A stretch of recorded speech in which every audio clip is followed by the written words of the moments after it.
Good morning, everyone.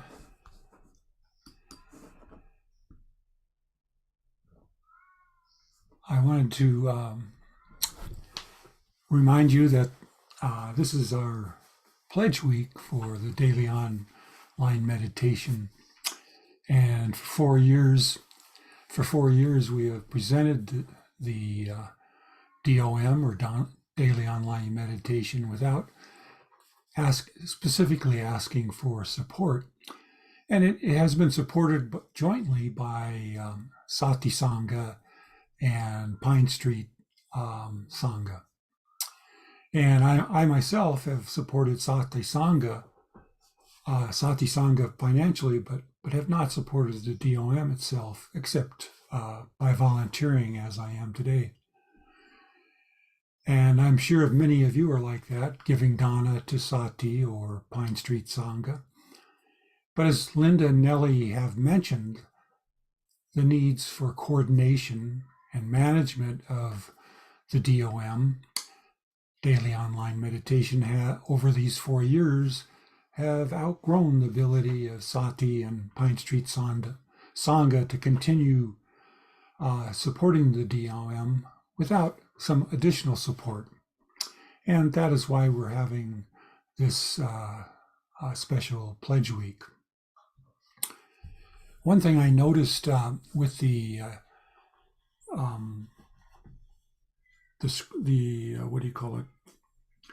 The little square, the QR code, that it takes you to Square. And most of the time I'm reluctant to do this, but if you have it save your information, the next time that you go there to enter a donation, all you have to do is they'll send you a code, a 6-digit code on your phone, and enter that code and you're ready to go. So you don't have to enter all that card information, address, and so on each time. So now I'm going to talk about imagination. And last week I talked about broadening or loosening views through becoming aware of the projections that may be happening when you have a strong negative reaction to someone that you have met, or a strong negative judgment. And this week I'd like to continue on the theme of broadening strongly held views, but through the use of imagination. By using imagination to put yourself in someone else's shoes, seeing things from their point of view, it can help, of course, obviously, to broaden your view. And you can do this intentionally, perhaps in your meditation, by thinking of someone whose views you strongly disagree with, and imagining how their lives might have led them to these particular views. You can also do this when your imagination is sparked by, say, a piece of fiction like a novel or a movie about someone whose life circumstances are completely different from yours.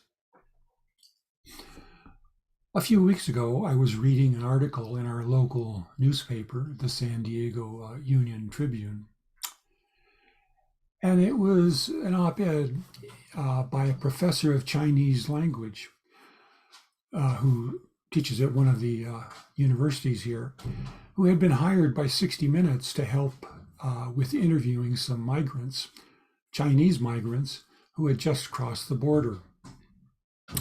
I live about 3 miles north of the US border, and there's a great steel wall that snakes up and down the hills, Trump's Wall. But about 20 miles to the east of here, that wall ends, and the old, much less intimidating wall begins. And lately, migrant guides have been dropping people off there, really in the middle of nowhere. And I've driven by there on the interstate, You can see the encampment from the highway with a lot of people standing around campfires and so on, waiting to be picked up and processed by the Border Patrol.